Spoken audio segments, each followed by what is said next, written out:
વહાલા મુક્તો હૈયાના હેતથી જય સ્વામિનારાયણ. આજે આપણે સ્વામિનારાયણ સંપ્રદાયમાં નિત્ય સવાર સાંજ ઘરે ઘરે મંદિરે મંદિરે મોટા મંદિરે ગવાતી જય સદગુરુ સ્વામી પ્રભુ જય સદગુરુ સ્વામી સહજાનંદ દયાળુ બળવંત બહુનામી આ આરતીનો અનુપમ ઇતિહાસ સાંભળવો છે. વહાલા મુક્તો, આ આરતીનો ઇતિહાસ એ ઉપાસનાનો મર્મ છે. આ આરતી એ પરમાત્માના સ્વરૂપની પ્રગટ ઓળખાણ છે. આ આરતી એ મારા અને તમારા આત્મામાં પરમાત્માને પ્રગટ કરે એવી અનુપમ શક્તિ ધરાવતી છે. આ આરતીને સ્વામિનારાયણ ભગવાને પોતાના જીવનકાળ દરમિયાન એક વાર નહીં, બે વાર નહીં, 100 વાર નહીં, હજારો વાર સાંભળેલી છે. આ આરતી ઉપર યોગ સમ્રાટ ગોપાળાનંદ સ્વામી અને વ્યાસાવતાર નિત્યાનંદ સ્વામી જેવા મોટા સંતોએ મોરછાપ મારેલી છે. શું છે આ આરતીનો અનુપમ ઇતિહાસ? વાલા ભક્તો, સ્વામિનારાયણ ભગવાન પોતાનું સ્વરૂપ ઓળખાવવા અવની ઉપર આવ્યા હતા. ભગવાન સ્વામિનારાયણ ધરતી ઉપર આવ્યા ત્યારે અનંત મુક્તોને લાવ્યા હતા. એ પૈકીના એક મહામુક્ત એટલે મુક્તાનંદ સ્વામી. નારદજી જેવી ભક્તિએ યુક્ત અને પરાભક્તિના મૂર્તિમંત સ્વરૂપ એટલે મુક્તાનંદ સ્વામી. રામાનંદ સ્વામીના સીધા ઉત્તરાધિકારી હતા. વેદ શાસ્ત્રોના ભણેલા હતા. આખી રામાયણની તો પોતે પૂર્વાશ્રમમાં સંત મૂળદાસના સંસ્કાર પામીને કંઠસ્થ કરેલી હતી. એટલે તમામ સદગુરુના રહસ્યોને અંતરમાં જાણનારા હતા. સાથોસાથ એવા ગુરુનિષ્ઠ પણ હતા. પરંતુ એ મુક્તાનંદ સ્વામીએ આ કેવી રીતે આરતીની રચના કરી અને કેવી રીતે ભગવાન સ્વામિનારાયણને નિર્ધડકપણે પુરુષોત્તમ તરીકે પ્રતિપાદિત કર્યા એ જાણવા જેવું છે. વિક્રમ સંવત 1858 માગશર સુદ 13 ફરેણીથી રામાનંદ સ્વામી અક્ષરવાસી થયા. પછી રામાનંદ સ્વામીના 14માને દિવસે સુફલા એકાદશીના પાવન પર્વે ભગવાન સ્વામિનારાયણે ધર્મોપદેશ આપ્યો. વ્યાપકાનંદ સ્વામીને પરમહંસની દીક્ષા આપી અને સ્વામિનારાયણ મહામંત્ર ઘોષિત કર્યો. ગુરુદેવના વિયોગે વિલસતા ભુજવાસી ભક્તોને સાંત્વના આપવા માટે ત્યારબાદ ભગવાન સ્વામિનારાયણે મુક્તાનંદ સ્વામીને ભુજમાં મોકલ્યા. આ બાજુ પુરુષોત્તમ નારાયણે સમાધિ પ્રકરણ શરૂ કર્યું. વાલા ભક્તો, સમાધિ પ્રકરણમાં ભગવાન સ્વામિનારાયણ રામ ઉપાસી રામને દેખે, શિવ ઉપાસી શિવને પેખે, કૃષ્ણ ઉપાસી કૃષ્ણને દેખે, હનુમાનના હનુમાન જેવા ભાવ એવા ભગવાન, અને હોય પેગંબર દેખે પેગંબર, હોય જૈન દેખે તીર્થંકર.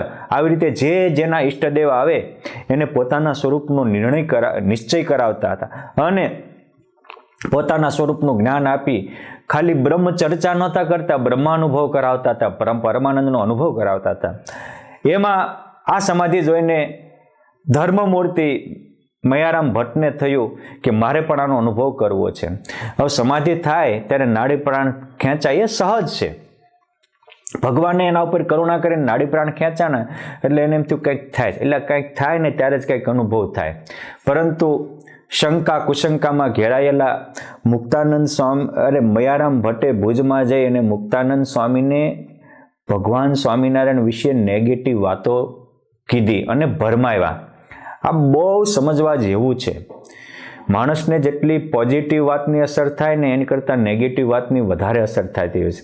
અને કોઈકે કોકના વિશે કંઈક કીધું હોય પછી આપણે એને હંમેશા એવી દ્રષ્ટિએ જ જોતા થઈ જઈએ છીએ. માટે એવા કોકના કહેવાથી આપણે ભરમાઈ ન જઈએ અને સાચું જોતા થઈએ એવા હેતુથી આ એક આખી મુક્તાનંદ સ્વામીને ભગવાન સ્વામિનારાયણની એક નવલી લીલા છે. મયારામ ભટ્ટના કહેવાથી મુક્તાનંદ સ્વામી ભગવાન સ્વામિનારાયણને મળવા સૌરાષ્ટ્રમાં આવ્યા. મેઘપુર ગામે મેઘવતી નદીના કાંઠે ભગવાનનો એનો ભેટો થયો. પછી સ્નાન કર્યું, પછી સાંજે ઉતારે ગયા. મુક્તાનંદ સ્વામીના મનમાં એમ થાય છે, અને ભગવાનનું સમાધિ પ્રકરણ તો ચાલુ હતું, કેટલાની સમાધિ થતી હતી. મુક્તાનંદ સ્વામી તો કે વાત સાચી, ગુરુદેવ રામાનંદ સ્વામી તો આવી પ્રથા પ્રવર્તાવી નહોતી, આ સહજાનંદ સ્વામી ખોટું કર્યું. એટલે મહારાજને થોડા એકાંતમાં લઈ ગયા, અને મહારાજને પોતે મોટા ગુરુબંધુ હતા. આ સમયે ભગવાન સ્વામિનારાયણની ઉંમર માત્ર 23 વર્ષની હતી, 22-23 વર્ષની, અને મુક્તાનંદ સ્વામીની ઉંમર તો આ એ કરતાં, ભગવાન સ્વામિનારાયણ કરતાં એ 24 વર્ષ તો મોટા હતા. એટલે મુક્તાનંદ સ્વામીની ઉંમર તો 48 વર્ષની હતી. શાસ્ત્રોના રહસ્યને ગોળીને પી ગયેલા હતા, સાચા ગુરુ ભક્ત હતા. એટલે મહારાજને કહે છે કે રામાનંદ સ્વામી તો આ સમાધિ કરાવી નહોતી, અને સમાધિ કંઈ હેલી છે, હું તે બધું ભણેલો છું, અનુભવેલું છે. એ તો યમ, નિયમ, આસન, પ્રાણાયામ, પ્રત્યાહાર, ધારણા, ધ્યાન અને સમાધિ, આમ 8 યોગ સિદ્ધ કરે, અને એમાં કેટલો સમય જાય ત્યારે કોક એકાદાને સમાધિ થાય. અને આપણા ધર્મગ્રંથોમાં સમાધિની વાત લખી છે, અને કઠણ જ છે. એટલે મહારાજને કહે છે, ભક્ત ચિંતામણ નિષ્કળન સ્વામી લખે, મહારાજ પાખંડ દિયો મહેલી, ન થાવું સત્સંગમાં ફેલી, સમાધિ તો નથી સોયલી, મોટા યોગીઓને પણ છે દોયલી. માટે બીજા માને અમે ન મનાય. બીજા માને કેમ સમાધિ થઈ જાય, બીજાને જે માનવું એ માને, હું આ ન માનું. તમે ગુરુની પ્રથા બદલી નાખી છે. રામાનંદ સ્વામી તો આવું કરાવતા નહોતા. શ્રીજી મહારાજ બે હાથ જોડીને કહે છે, હરિચરણ સાગરમાં એમના શિષ્યએ જ બધા પ્રસંગ લખ્યો છે. મહારાજ કહે છે કે મુક્તાનંદ સ્વામી આજે સમાધિ થાય છે ને, એ તો ગુરુદેવ રામાનંદ સ્વામીની કૃપાથી, એમના ભજનથી, એમના પ્રતાપથી થાય છે, મારાથી કાંઈ નથી થતું. એમ કરી અને ખુદ ભગવાન સ્વામિનારાયણ મુક્તાનંદ સ્વામીને દંડવટ કરવા લાગ્યા. મુક્તાનંદ સ્વામીએ ઉઠાવી લીધા. પછી આ બધી ડિસ્કસ થતી હતી. મહારાજ કહે છે કે સ્વામી તમને ન મનાતું હોય તો તમને કોઈને હેતવાળાને કહો. એ કે જો મહારાજ મને આ સંતદાસ સ્વામી ઉપર હેત છે. સ્વામિનારાયણ સંપ્રદાયમાં શતાનંદ સ્વામીને પણ ક્યારેક સંતદાસ તરીકે સંબોધ્યા છે, પણ સત્સંગી જીવનના લેખક શતાનંદ સ્વામી એ સંતદાસ અલગ. અને રામાનંદ સ્વામીના શિષ્ય વિક્રમ સંવત 1846માં આ સંતદાસજી સ્વામી સંત થયા હતા. પરમહંસ ગાથા 5મા ભાગ અત્યારે વિમોચન થઈ રહ્યો છે, એમાં વિસ્તારથી એનું આખ્યાન લખ્યું છે. એ ભુજના હતા, અને એનું નામ જ સંતદાસ હતું. અને એ રામાનંદ સ્વામી ભેગા 12-13-14 વર્ષ રહેલા. મુક્તાનંદ સ્વામીને એને આત્મીયતા હતી, એટલે અને બહુ પ્રામાણિક હતા, સમાધિનિષ્ઠ હતા. રામાનંદ સ્વામી પણ એમના વચનમાં વિશ્વાસ મૂકતા હતા. એટલે કે છે કે આ સંતદાસજીનો મને વિશ્વાસ છે. ભગવાન સ્વામિનારાયણ એને સમાધિ કરાવી. મુક્તાનંદ સ્વામી જે કઈ રીતે એના હાથ ઊંચા થાય, બધું જ થાય. સંતદાસ સ્વામીએ કીધું કે મુક્તાનંદ સ્વામી તમે ગમે એમ કહેશો તો આ સમાધિને ખોટી નહીં કરી શકો. આ અમારો રિયલ અનુભવ છે, આ પાખંડ નથી. તો પણ કોકનું નેગેટિવ ઝેર કેટલું હોય છે સમજવા જેવું છે. મુક્તાનંદ સ્વામીને એને કીધું, એને ભગવાને સમાધિ કરાવી, તો પણ ન મનાણું. પછી મહારાજ બીજે દિવસે ત્યાંથી નીકળ્યા, મેઘપુરથી કલવાણી આવ્યા. ત્યાં જે અમુક સ્વામી પરિવાર હતા એમના ઘરે ભગવાન સ્વામિનારાયણનો ઉતારો કર્યો. એ વખતે સંપ્રદાયમાં એક પ્રથા હતી કે જ્યાં જ્યાં જાય ત્યાં ગુરુની પાદુકા પૂજવાની. એટલે કે રામાનંદ સ્વામી અક્ષરવાસી થયા પછી ટાઈમ પરારી જ્યાં જ્યાં રામાનંદ સ્વામીની ચાખડીઓ હતી, એટલે ત્યાં જાય, પાટ ઉપર રામાનંદ સ્વામીની ચાખડી મૂકે, બધા એને વંદન કરી અને પછી પોતપોતાના સ્થાને બેસે. ખુદ ભગવાન સ્વામિનારાયણ પણ ગુરુદેવની ચાખડીને વંદન કરી અને બાજુમાં બેસતા હતા, અને એની ચાખડી ઊંચા જગ્યાએ ઊંચા સિંહાસન ઉપર મૂકવામાં આવી. આ બધું જ કર્યું. એ વખતે ત્યાં કાલવાણીમાં કેટલાક બાળકો આવ્યા. ભગવાન સ્વામિનારાયણે બાળકોને સમાધિ કરી. એ નાના નાના 5-7 વર્ષના બાળકો ગોલોક, વૈકુંઠ, શ્વેતદીપ, બ્રહ્મપુર, કૈલાસ, અરે આખા બ્રહ્માંડની રચનાનું વર્ણન કરે. હવે ખબર પડે કે છોકરામાં આ તાકાત હોય નહીં, પરંતુ મુક્તાનંદ સ્વામીના મનાનું નહીં. કેમ? એની ગુરુ નિષ્ઠા એટલી ગજબની હતી. એટલે ગુરુ નિષ્ઠા જરૂરી છે, પણ ઈષ્ટ નિષ્ઠાથી ગુરુ નિષ્ઠા વધી જાય એ જરૂરી નથી. એ પણ સમજવું જોઈએ. પછી બીજે દિવસે સવારે કાલવાણીમાં બધા જ મેઘવતી નદી ત્યાં પણ વહે છે, ત્યાં સ્નાન કરવા ગયા તો બધા જ ભગવાન સ્વામિનારાયણને હારે ગયા. કેમ છે? ભગવાન સ્વામિનારાયણ તો એક મોટું લોહચુંબક હતું, આખા બ્રહ્માંડના જીવોને ખેંચી રહ્યા હતા. પણ એક એમના ગુરુબંધુ પરોતભાઈ એ પણ સમાધિનિષ્ઠ હતા, એની કોઈ શંકા નહોતી. પણ એમ તો મુક્તાનંદ સ્વામી જેવા એક સંતને મૂકીને બધા વ્યા જાય એ સારું ન કહેવાય. પરોત બાપા એની હારે રહ્યા. એક વસ્તુ જુઓ, ભગવાન સ્વામિનારાયણની સાથે બધા ગયા ને પરોતભાઈ ન ગયા તો ભગવાન સ્વામિનારાયણ એવું નથી કીધું કે આ પરોતભાઈ નિષ્ઠા નથી એટલે એ મુક્તાનંદ સ્વામી ભેગા પડી ગયા. ભગવાને એને પણ વંદન કર્યા છે, રાગ દ્વેષથી પર કર્યા છે. સમજવા જેવો પોઈન્ટ છે. પછી ભગવાન સ્નાન કરતા હતા, આ બાજુ મુક્તાનંદ સ્વામી ચિંતામાં હતા. પરોતભાઈ બીજું તો શું કરે, મુક્તાનંદ સ્વામી તો મોટા ગુરુબંધુ હતા. ત્યાં ખાખરાનું વન છે એટલે ખાખરાના ઝાડવાઓ છે, એમાં મુક્તાનંદ સ્વામી સવારની શૌચ ક્રિયા કરવા ગયા. શૌચ વિધિ કરીને એક ખાખરાના થડ પાસે વિચારતા હતા.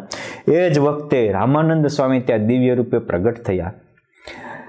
હરિતરામ સાગરમાં લખ્યું છે કે ચંદન ચર્ચિત ગૌર શરીરા બોલે મુનિન કુહરન કી પીરા હમારે પ્રતીત તુમકુ ન લેશા બાલક જ્યો મુનિ કરત કલેશા. હે મુક્તાનંદ સ્વામી, બાળકની જેમ તમે આવી રીતે ક્લેશ કરો છો, તમને અમારી એક દોરાવાય પ્રતીતિ નથી.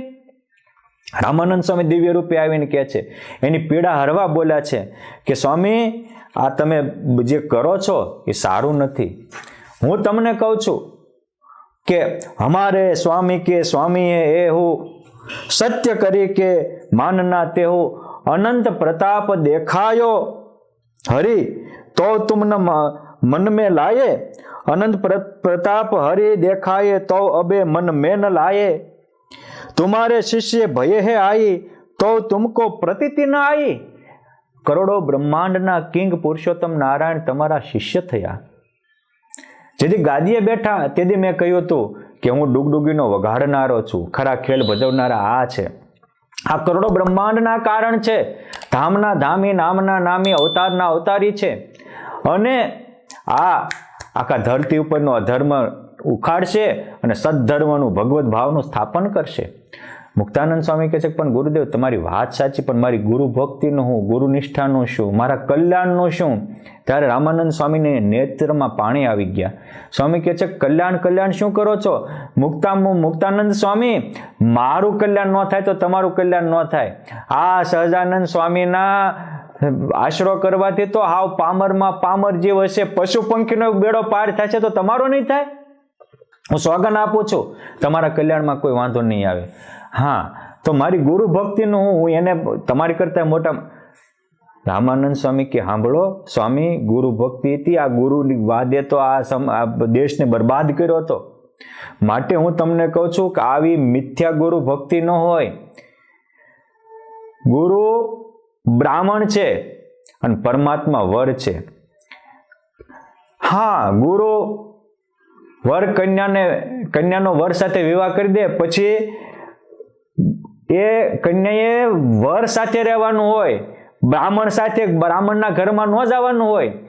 મેં તમારો હથેવાળો હરિ સાથે જોડી દીધો છે, હવે એને પકડો. આ સાચા ગુરુ છે. પોતામાં જોડે એ અસંત, પરમાત્મામાં જોડે એ સંત. બહુ પ્રસિદ્ધ દોહો છે, ગુરુ ગોવિંદ દોનો ખડે કિસકો લાગુ પાય, બલિહારી ગુરુદેવ કે આવા ગુરુને બલિહારી છે રામાનંદ સ્વામી જેવાને, કે ભગવાન આવ્યા, ગોવિંદ બતાવ્યા, પછી પોતે ખસી ગયા. આપણે વડતાલથી વાપી જવું હોય તો ટ્રેન કે ટ્રાવેલ્સની જરૂર પડે, વાહનની જરૂર પડે. હું એમ ભગવાનને પામવા માટે ગુરુની જરૂર પડે. હું ગુરુ નિષ્ઠાનો વિરોધી નથી, પરંતુ ગુરુ નિષ્ઠાના નામે ઝેર પાઈ દેવું અને ભગવત ભાવના ખોરવી નાખવી, આ મૂળ આપણી ભારતીય સનાતન પરંપરા નથી. હવે ટ્રેનમાં કે ટ્રાવેલ્સમાં બેઠા અને આપણે વલસાડ કે વાપી ઉપર ઉતરવું હતું તો કે હવે તું મારી ટ્રેનમાં બેઠો, તને આમ જ બેસી રહ્યો, તો હું ગમે ત્યાં ફરું, ત્યાં મુંબઈ જાઉં, ગમે ત્યાં. અરે બાપા, મારું અહીં ઉતરી સ્ટેશન આવી ગયું છે. એમ જે આપણને ભગવાનમાં પ્રેમ થતો હોય થવા ન દે અને એકલો ગુરુમાં કરાવે, આ સ્વામિનારાયણ ભગવાનને માન્ય નથી. આ આરતી એટલે જ તે મહારાજે રચાવી છે. મુક્તાનંદ સ્વામીને રામાનંદ સ્વામી કહે છે કે હવે તું ઈષ્ટ ભક્તિ કરે, એમાં મારી ગુરુ ભક્તિ આવી ગઈ, માટે મારા વચનથી આજથી જેમ સહજાનંદ સ્વામી કે એમ કરજે. એ મયારામ ભટ્ટ જેવા ફૂટલા વાસનનું સાંભળતો નહીં. ઇનકી સેવા દુર્લભ હમારે સો છે જે મિલહી તુમારે. અબ મન કર્મ વચન ही હોય આમે સંશય ન કરના કોઈ. અબ મન કર્મ વચન આમાં સંશય કરતા નહીં. રામાનંદ સ્વામી એક મુક્તાનંદ સ્વામીને નહીં, આવા અનેક પોતાના શિષ્યોને દિવ્ય રૂપે દર્શન આપીને ખોટી ગુરુ નિષ્ઠાના મોહમાંથી બહાર કાઢી અને ઇષ્ટ નિષ્ઠામાં જોડ્યા હતા. વાલા મુક્તો, એ રામાનંદ સ્વામીના ગુરુ આત્માનંદ સ્વામી હતા. આપણા ગ્રંથોમાં રામાનંદ સ્વામીની સાથોસાથ આત્માનંદ સ્વામીનું આખ્યાન લખાણું છે. તેમ છતાંય રામાનંદ સ્વામીએ પોતે આશ્રમ થાપ્યા અને હવમાં ઈશ્વર ભાવના રાખી, ભગવત ભાવનાથી સેવા કરવાનું કીધું. અને સૌમાં આવી રીતે સદભાવ અને ભગવત ભાવ, પોતાના ગુરુમાં જ નહીં, પોતાના ગુરુમાં જોડાયેલામાં જ નહીં, કોઈ પણ પ્રત્યેક માનવમાં પરમાત્માની ભાવના રાખીને સેવા કરી. એના આશ્રમમાં પુરુષોત્તમ નારાયણ પધાર્યા. ટુકડો ત્યાં હરી ઢુકડો એમ માની હવમાં ભગવત ભાવનાથી સેવા કરતા. તો એ વીરપુરના જલારામ બાપાના આશ્રમમાં પરમાત્મા પધાર્યા. સિયારામમય સબજગ જાની એમ માની સર્વની સેવા ભાવના કરતા, સર્વમાં સદભાવ રાખતા. એ તુલસીદાસજીના અંતરમાં ભગવાન રામે રહી અને રામચરિત માનસ લખાયું. આપણી મૂળ પરંપરા છે. આપણા નંદ સંતોએ આવી જે એક ગુરુ નિષ્ઠાના મોહમાં બધાને કેરી દેતા હતા. અને અમુક તો એવું બોલતા હોય કે હવે બધા સંતોને પગે લાગે તે જનરલ મૂતડી કહેવાય, માટે એક જ જગ્યાએ અમે કેવી એટલામાં જ તે રાખવું પડે. બાપા, જનરલ મૂતડી હોય કે પર્સનલ મૂતડી હોય, મૂતડી મૂતરવા માટે જ હોય. આમ કરીને તમે કોકને મોહાંધ ન કરો. એમ હરિભક્ત હોય એ ભગવત સંબંધે બધાની સેવા કરવા માટે જ હોય. મુક્તાનંદ સ્વામી ને રામાનંદ સ્વામી જેવા એ બધામાં ઈશ્વર દર્શન કરીને હવની સેવા કરી હતી. માટે તમે સેવા કરો અને બીજાને કરવા દો. આ આરતી સમજવા જેવી છે. અને પછી આટલું કહીને રામાનંદ સ્વામી અદ્રશ્ય થયા. મુક્તાનંદ સ્વામીના અંતરમાં આનંદનો સાગર રેલાયો. એટલે પહેલું જ ને આ ખાખરાના વનમાં મુક્તાનંદ સ્વામી એક પદની રચના કરી કે અલૌકિક આદિત્ય ઉદિયારે સહજાનંદ સ્વામી પતિતને પાવન કરવારે પ્રગટ્યા બહુનામી. સોમ થકી ઘણું સોળ રે કરુણા રસ ધારી પ્રગટ્યા અવની ઉપર રે તારવા નર નારી. સોમ એટલે 16 કલાએ જેમ ચંદ્ર ખીલે એમ આજે 16 કલાએ સહજાનંદ સ્વામી કરોડો જીવના કલ્યાણ કરવા માટે પ્રગટ થયા છે.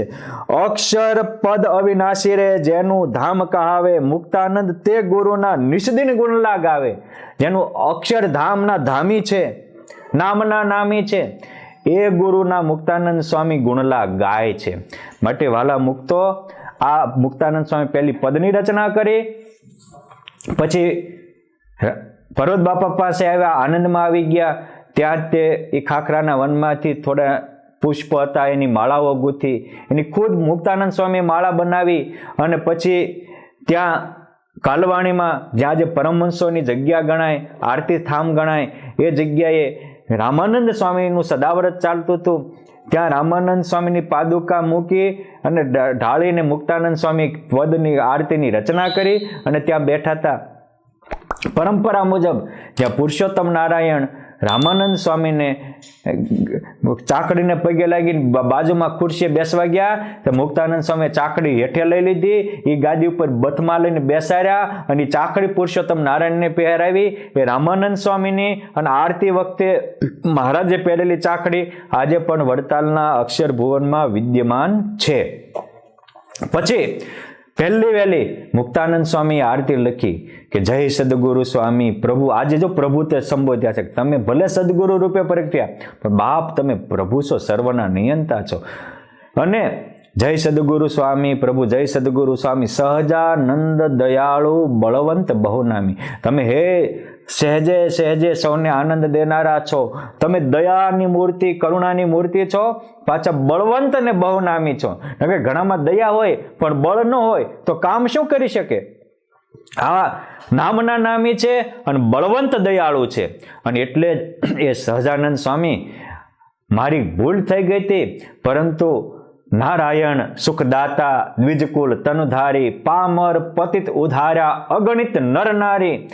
તમે એક વર્ષમાં કરોડો આત્માના કલ્યાણ કરી નાખ્યા. આ પહેલા પદ્મા સ્વામી લખ્યું, સ્વામ થકી ઘણું 16 કરુણા રસધારી અવની ઉપર પ્રગટ્યા તારવા નર નારી. અને જનમન કુમદ વિકસ્યા પુરુષોત્તમ પોતે કોટી કર્મને ટાળે નયન ભરીને જોતે. કરોડોના કર્મના ખાતા વળાવી દીધા, ખોટ ટાળી દીધી. આવા બળવંત બહુનામી છે. માટે એ પદમાં પણ લખ્યું કે પુરુષોત્તમ પ્રગટનું જે દર્શન કરશે કાળ કર્મથી છૂટી કુટુંબ સહિત તરશે. આ પુરુષોત્તમ નારાયણના પ્રગટ ભાવે જે દર્શન કરશે તો એ કાળથી છૂટી જશે, માયાના બંધનથી છૂટી જશે, કર્મના બંધનથી છૂટી જશે. એક પરિવારનો એક વ્યક્તિ પણ આવી રીતે પુરુષોત્તમને ઓળખી અને એની સેવા કરશે, એનો આશરો કરશે, એનો આખો પરિવાર ઉદ્ધરશે. શું કામ? આજ સુધી લોકોએ મુક્તિ કઠણ કરી નાખી હતી. એમ કહેતા અમારા ગુરુ પાસે જ મુક્તિ છે, બીજા પાસે નથી.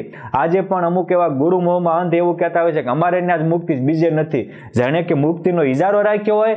મુક્તાનંદ સ્વામી કહે છે કે આ અવસર કરુણા નિધિ કરુણા બહુ કીધી, મુક્તાનંદ કહે મુક્તિ સુગમ કરી સીધી.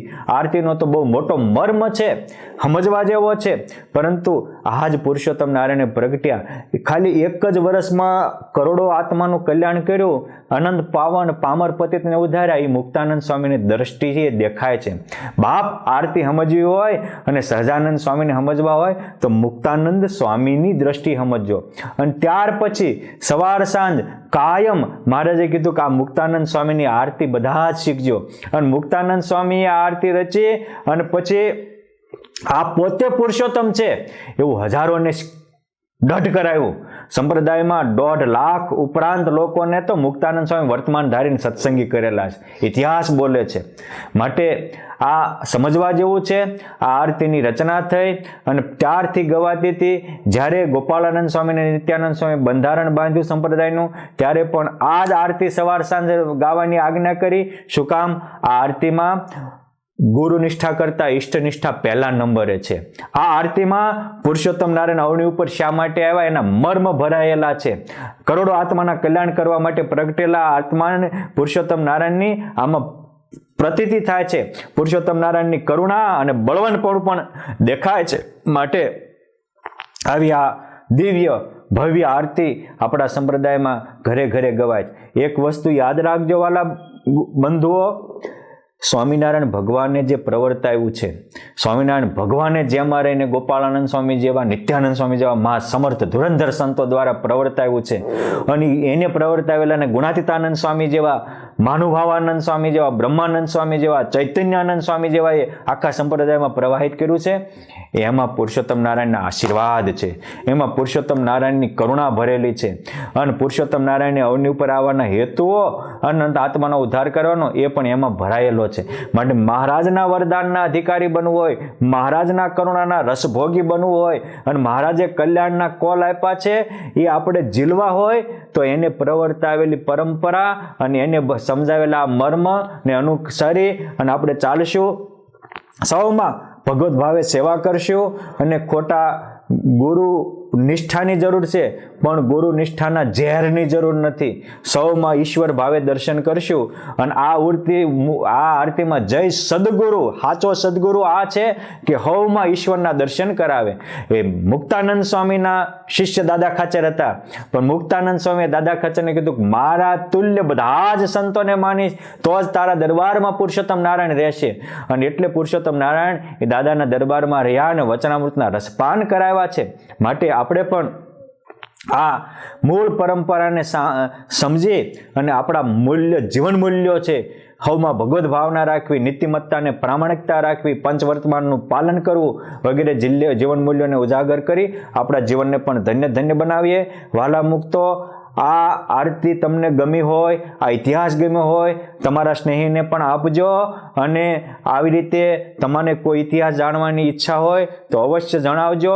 આપણે બધા સાથે મળી અને મહારાજ અને મુક્તોએ જે દાખલો કર્યો છે એમાં રામ ભગવાનના સેતુમાં જેમ ખિસકોલીએ મદદ કરી હતી, જેમ કૃષ્ણ ભગવાને ગોર્ધન તાળ્યો ત્યારે ગોવાળાએ મદદ કરી હતી, એમ ફૂલની નહીં તો ફૂલની પાંખડી થોડું મદદરૂપ કરી અને આપણા મૂળ સંપ્રદાયની ઓરિજિનલ પરંપરાને ઉજાગર કરી આપણા જીવનને ધન્ય ધન્ય બનાવીએ. આવી શક્તિ ભક્તિને સમજણ પરમાત્મા તમને પણ પ્રદાન કરે. એ પરમ કૃપાળુ હેતમૂર્તિ પ્રત્યક્ષ મૂર્તિ વૃત્તાલલ વિહારી શ્રી હરિકૃષ્ણ મહારાજ, લક્ષ્મીનારાયણ દેવ, શ્રી ગોપીનાથજી મહારાજ, સર્વે ધામોના દેવો અને તમામ મુક્તોના પાવન ચરણોમાં પ્રાર્થના. અસ્તુ. ધન્યવાદ. જય સ્વામિનારાયણ.